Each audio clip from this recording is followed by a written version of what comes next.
নমস্কার বন্ধুরা। তো আপনাদের জন্য আমি আবার একটা স্পেশাল ইনফরমেশন নিয়ে চলে এসেছি। গ্যালাক্সি A16 5G আর A16 4G দুটো স্মার্টফোনের পুরো ইনফরমেশন, কত লঞ্চ হবে, কোন সময় লঞ্চ হবে, সব ইনফরমেশন আমার কাছে এসে গেছে। কিন্তু এই ভিডিওতে আমরা শুধুমাত্র যে গ্যালাক্সি A16 5G ওটার সম্বন্ধে A to Z সব ইনফরমেশন দেখবো, আর যে গ্যালাক্সি A16 4G ওটার ব্যাপারে আমরা নেক্সট ভিডিওতে দেখবো। তো চলুন শুরু করা, যে ভিডিওটা কোনো সময় নষ্ট না করে আপনি যদি গ্যাজেটাল বাংলা চ্যানেল প্রথমবার আসেন আর খুব বাংলা টেক ভিডিও ডেইলি দেখতে চান, তাহলে গ্যাজেটাল বাংলা চ্যানেল সাবস্ক্রাইব অবশ্যই করে নেবেন। তো প্রথমে আমরা আলোচনা করবো এই স্মার্টফোনটার ডিজাইন সম্বন্ধে। তো যেমন দেখতে পাচ্ছেন এবার যে গ্যালাক্সি A16 5G পেছন দিক থেকে দেখতে হবে এক্স্যাক্টলি এরকম, মানে স্যামসাংয়ের যেরকম টিপিক্যাল ডিজাইন হয় ঠিক সেরকম ডিজাইন আপনি দেখতে পাবেন। এর থিকনেস হবে 7.9 মিলিমিটার আর ওয়েট 200 গ্রাম। এর পেছন দিকে আপনি পাবেন প্লাস্টিকের ব্যাক কভার, সাইডেও আছে প্লাস্টিকের ফ্রেম, আর সববারের মতো এতে আপনি মাল্টি কালার দেখতে পাবেন।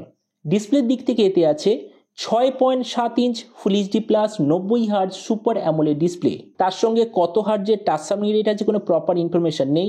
800 নিটসের brightness, 20:9 aspect ratio, 93% screen to body ratio, আর ডিসপ্লে যে প্রোটেকশন সেটা হলো গরিলা গ্লাস 5 এর ডিসপ্লে প্রোটেকশন। তাহলে সোজা কথা বলতে গেলে যে প্রাইস পয়েন্টে আসে সেই হিসেবে ডিসপ্লেটা ঠিকঠাক আছে, কিন্তু একটাই প্রবলেম, সেটা হলো এবারেও আপনি ডিসপ্লেতে পাবেন ইউ শেপড নচ। প্রসেসরের দিক থেকে এতে আছে Exynos 13305 5G প্রসেসর। ক্যামেরার দিক থেকে আছে 50, 5 আর 2 এর ট্রিপল ডিআর ক্যামেরা, সঙ্গে 13 মেগাপিক্সেলের সেলফি। এই যে স্মার্টফোনটা আপনি মাল্টিপল র্যাম আর স্টোরেজ অপশনে পাবেন, কিন্তু স্টার্টিং হবে 128GB থেকে। র্যামের কোয়ালিটিটা LPDDR4X, মেমোরিতে আছে UFS 2.2, যেটার সঙ্গে হাইব্রিড কাস্টটের অপশান। ব্যাটারিতে আছে 5000 mAh ব্যাটারির সঙ্গে 25 ওয়াটের চার্জিং সিস্টেম, মানে চার্জারটা আপনাকে আলাদাভাবে নিতে হবে, আর কানেক্টিভিটি হলো USB Type-C।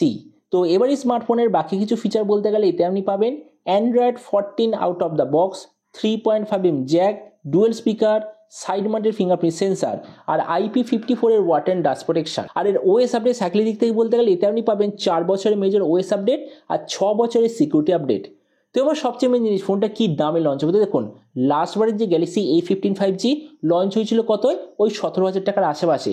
তার মানে আমরা এক্সপেক্ট করছি যে এবারে যে A16 5G ওই 17 থেকে 18,000 টাকার মধ্যে লঞ্চ হবে ইন্ডিয়ান মার্কেটে। আর আপনাদের ভিডিওটা বাংলাদেশ থেকে দেখে থাকেন, তো বাংলাদেশে লঞ্চ হওয়ার কথা যতদূর মনে হয় 30,000 বাংলাদেশি টাকার নিচে। তো এবার সব ভিডিও থেকে আপনাকে জানাবো এই যে স্মার্টফোনটা যে আসতে চলেছে এটিকে আপনার নেওয়া উচিত, নাকি সেম প্রাইস পয়েন্টে এর চেয়ে বেটার অন্য কোনো স্মার্টফোন অ্যাভেলেবল আছে। তো দেখুন, আমি এখানে জাস্ট আপনাকে এটাই বলবো, গ্যালাক্সি A16 5G নেওয়ার কোনো মানেই হয় না আমার মতে মনে হয়। আপনার যদি স্যামসাংয়েরই ফোন নেওয়ার দরকার থাকে তাহলে নো প্রবলেম, স্যামসাংয়ের নিজস্ব গ্যালাক্সি M35 5G অ্যাভেলেবল আছে। আমি নিজে যেটা রিভিউ করেছি ওটাই সেলের সময় যতদূর মনে হয় বিক্রি হচ্ছিল 13,000 টাকায়। ওই ফোনটা এই আপকামিং যে A16 5G এটা 17-18,000 টাকা আসতে চলেছে তার থেকে অনেক গুণ বেটার। তাছাড়া গ্যালাক্সি A16 5G লঞ্চ হবার কয়েক মাস পরে যে M16 5G অথবা F16 5G লঞ্চ হবে, ওটাও এই গ্যালাক্সি A16 5G থেকে অনেক বেশি বেটার হবে। তো এই জন্য আমার মতে মনে এই ফোনটা আপনার নেওয়ার কোনো দরকার নেই। কিন্তু তাও আপনি যদি এটা নিতে চান তো আমি আপনাকে বলেছি যে কেন নেওয়া উচিত নয়। কেননা দেখুন, আমরা সেম প্রাইস পয়েন্টে যদি অন্যান্য ব্র্যান্ডের সঙ্গে কম্পেয়ার করি, প্রথমত ডিসপ্লে, এই দিক থেকে বাকি ব্র্যান্ড আপনাকে কি দেবে, 1.5K ডিসপ্লে, কেউ আপনাকে দেবে কার্ভ ডিসপ্লে, কেউ আপনাকে দেবে 120 হার্জ রিফ্রেশ রেট, কিন্তু এই ফোনে কি আছে 90 হার্জ ডিসপ্লে, তার উপর আবার ইউ শেপড নচ, মানে ডিসপ্লেটা একদমই বেকার। প্রসেসর কম্পিটিশন আপনাকে দেবে Dimensity 7200, Dimensity 7300, Snapdragon 7S Gen 2 এই লেভেলের প্রসেসর। সেখানে গ্যালাক্সি মানে স্যামসাং কি দিচ্ছে, সেই কয়েক বছরের পুরনো Exynos 1330। তাছাড়া ক্যামেরা, স্যামসাংয়ের নিজস্ব ফোন গ্যালাক্সি M35 এর চেয়ে কম দামে আপনাকে দিচ্ছে 4K কোয়ালিটির ভিডিওগ্রাফি, তারপর আবার OIS এর অপশান। সেখানে এরা কি দিচ্ছে, একটা বেকার ক্যামেরা সেটআপ। ভেরিয়েন্টের দিক থেকে সেম প্রাইস পয়েন্টে বাকি চাইনিজ ব্র্যান্ড অথবা স্যামসাংয়ের নিজেরই ফোন গ্যালাক্সি M35 এর চেয়ে বেটার র্যাম আর স্টোরেজের কম্বিনেশন প্রোভাইড করছে। সেখানে এর র্যাম আর স্টোরেজের কম্বিনেশন বা ভেরিয়েন্ট একদম বেকার প্রাইস পয়েন্টের হিসাবে। তাছাড়া ব্যাটারি চার্জারের দিক থেকে এখানে আমি বলবো স্যামসাংয়ের বাকি ফোনগুলোর মতো, কিন্তু যদি অন্যান্য ব্র্যান্ডের সঙ্গে কম্পেয়ার করি তাহলে বিলো অ্যাভারেজ। কিন্তু হ্যাঁ, স্যামসাংয়ের যদি নিজেরই অন্য ফোনের সঙ্গে কম্পেয়ার করি তাহলে চার্জারটা সেম, কিন্তু যে ব্যাটারি লাইফ সেটাও কম, কেননা অন্যান্য স্যামসাংয়ের ফোন আপনাকে দিচ্ছে 6000 mAh battery, Galaxy A16 5G আপনাকে দিচ্ছে 5000 mAh ব্যাটারি। তাছাড়া স্পিকার বাকি ফোনের মধ্যে ডুয়াল স্পিকার।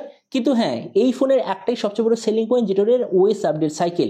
কেননা এতে আপনি পাবেন 4 বছরের মেজর ওএস আপডেট আর 6 বছরের সিকিউরিটি আপডেট। তার মানে দেখুন, ভিডিও লাস্ট মেজার সামনে এটাই বলবো, যদি আপনার স্যামসাংয়েরই এই মুহূর্তে ফোন নিতে হয়, তাহলে এর চেয়ে কম দামে Galaxy M35 5G, Galaxy A15 5G, M15 5G এগুলো অ্যাভেলেবেল আছে, আপনার জন্য এটা বেটার হবে। কিন্তু আপনার যদি এরকম মনে হয় যে না, গ্যালাক্সি A16 মানে 16 সিরিজেরই স্মার্টফোন নেবেন, তো আমি বলবো A16 5G লঞ্চ হওয়ার কয়েক মাসের মধ্যেই লঞ্চ হয়ে যাবে। M16 5G আর F16 5G ওটা নেওয়া আপনাদের জন্য বেশি ভ্যালু ফর মানি, এটা আমার মনে হয়। তো এবার আপনি যখন ভাবছেন আমি নিজের স্যামসাং তরফে নতুন ফোনটা যে আসতে চলেছে, তো আপনি কি এই দামে এটা নিতে চান, নাকি অন্য কোনো স্মার্টফোন আপনি চুজ করতে চান? এটা সম্বন্ধে কথা বলতে আমাকে একদমই ভুলবেন না। তো চলুন, দেখা হবে আগামী কোনো একটা টেক ভিডিওতে। Till then, stay tuned and always remember, think positive, be positive. Thank you.